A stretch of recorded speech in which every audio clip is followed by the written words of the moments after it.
تمکین تعلیمی ملی بورڈ بھاگلپور، جس کا قیام 2 شوال المکرم سن 1440 ہجری مؤرخہ 6 جون 2019 عیسوی کو عمل میں آیا، آج یہ الحمدللہ جملہ کارکنان بورڈ کی مسلسل جد و جہد، حضرات اکابر کی سرپرستی اور آپ تمام محبین بورڈ کی خصوصی دعاؤں اور مخلصانہ تعاون کی وجہ سے اپنی منزل کی طرف یہ گنگناتے ہوئے رواں دواں ہیں، بھور سے لڑو تم دے لہروں سے الجھو، کہاں تک چلو گے کنارے کنارے۔ حضرات سامعین، اس وقت بورڈ کے تحت جو شعبے کام کر رہے ہیں وہ درج ذیل ہے۔ نمبر 1 اسلامی مکاتب، 2 عائشہ اسلامی ایجوکیشن سینٹر، 3 اصلاح معاشرہ کمیٹی، 4 امداد کمیٹی، 5 مجلہ صبح 9، 6 ملی کھٹی، 7 تعلیم بالغان، 8 اسلامک اسٹور۔ چند شعبہ جات کی مختصر رپورٹ۔ اسلامک مکتب، الحمدللہ یہ 30 مکاتب نوشاخ چمپا نگر اور اطراف شہر بھاگلپور میں اسلامک مکتب کے نام سے چل رہے ہیں، جن کی مقبولیت و محبوبیت ہمارے درمیان آیا ہے۔ ان مکاتب میں 30 تربیت یافتہ اور ٹرینڈ معلمین حضرات کی نگرانی میں 600 سے زائد بچے اور بچیاں بنیادی دینی تعلیم حاصل کر رہے ہیں، جو اپنے مخصوص یونیفارم کے ساتھ مکاتب میں حاضر ہوتے ہیں۔ چونکہ اسلامک مکتب کا زیادہ فوکس اسکولی بچے اور بچیوں کو دینی تعلیم و تربیت سے مزین کرنے پر ہے، اسی لیے اس مکتب کا نظام دیگر مکاتب سے مختلف ہے۔ چنانچہ تصحیح قرآن، اسلامی عقائد، حفظ حدیث، حفظ ادعیہ ماثورہ وغیرہ سے بچوں کو بنیادی دینی تعلیم میں پختہ بنانے کی ہر ممکن کوشش کی جاتی ہے۔ اسی طرح اس کے نظام میں بچوں کا ماہانہ امتحان، بچے اور بچیوں کے درمیان تعلیمی مسابقہ قراءت و احادیث وغیرہ، وقتاً فوقتاً گارجین میٹنگ، ماہرین علماء کرام سے اساتذہ و معلمین کی تدریسی ٹریننگ اور متعدد نگرانی تمام مکاتب اور ان کے معلمین کی تعلیمی نگرانی وغیرہ شامل ہیں۔ الغرض اسلامک مکتب کا نظام نہایت مستحکم اور یہ مسلم امہ کے لیے ایک حسین نمونہ ہے۔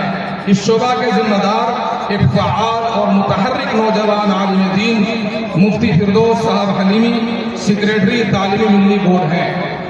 اصلاح معاشرہ کمیٹی، یہ شعبہ سماج میں درائی برائی اور اس کے ازالے کی سعی کے لیے نوشاخ چمپا نگر کی مساجد میں اس کے ذمہ دار حضرت مولانا محبوب صاحب مظاہری اصلاح معاشرہ کے عنوان سے اجلاس منعقد کرتے ہیں، جس میں حالات کے تناظر میں علماء کرام کے بیانات ہوتے ہیں۔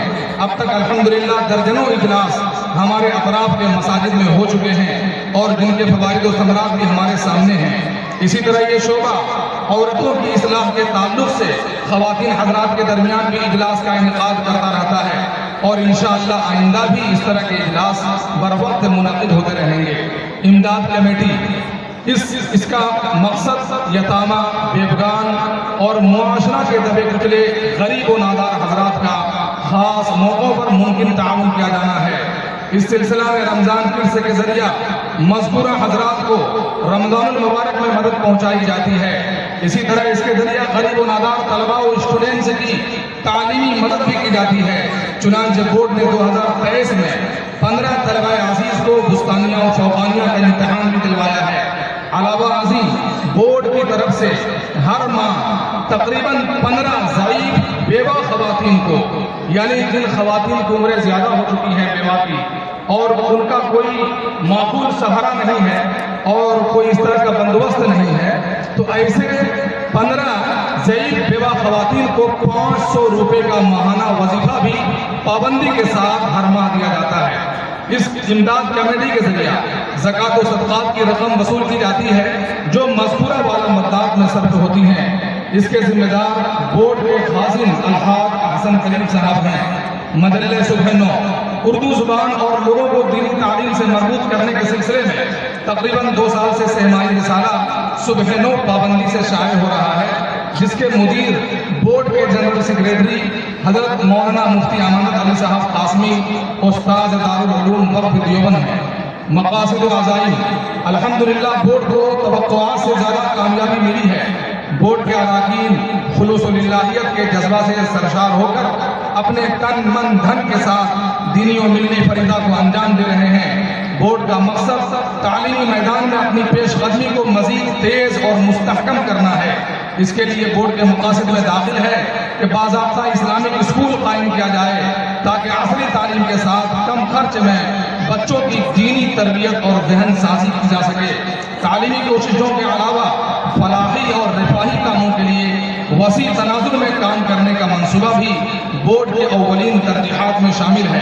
محترم حضرات، بورڈ کی ساری سرگرمیاں آپ حضرات کے تعاون سے پوری ہوتی ہیں۔ بورڈ کے ممبران پورے سال زکوٰۃ، صدقات اور عطیات کے ذریعہ بورڈ کا تعاون کرتے ہیں۔ زکوٰۃ کی رقمیں زکوٰۃ کے مصارف ہی میں خرچ کی جاتی ہیں۔ دیگر تعلیمی و انتظامی اخراجات کے لیے بورڈ کے ممبران حسب استطاعت ماہانہ عطیہ دیتے ہیں۔ بظاہر یہ معمولی رقم تسلسل کے ساتھ وصول ہونے کی وجہ سے بورڈ کے کاموں میں بہت معاون ثابت ہوتی ہے۔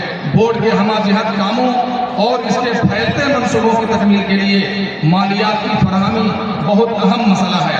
لہٰذا میں آپ تمام حضرات سے بستہ درخواست گزار ہوں کہ بورڈ کو ماہانہ یا سالانہ تعاون کر کے بورڈ کے منصوبوں کو عملی جامہ پہنانے میں حصہ دار بنیں۔ انشاءاللہ رب کریم دارین میں اس کا بہتر جزا اور بدلہ آپ حضرات کو عنایت فرمائے گا۔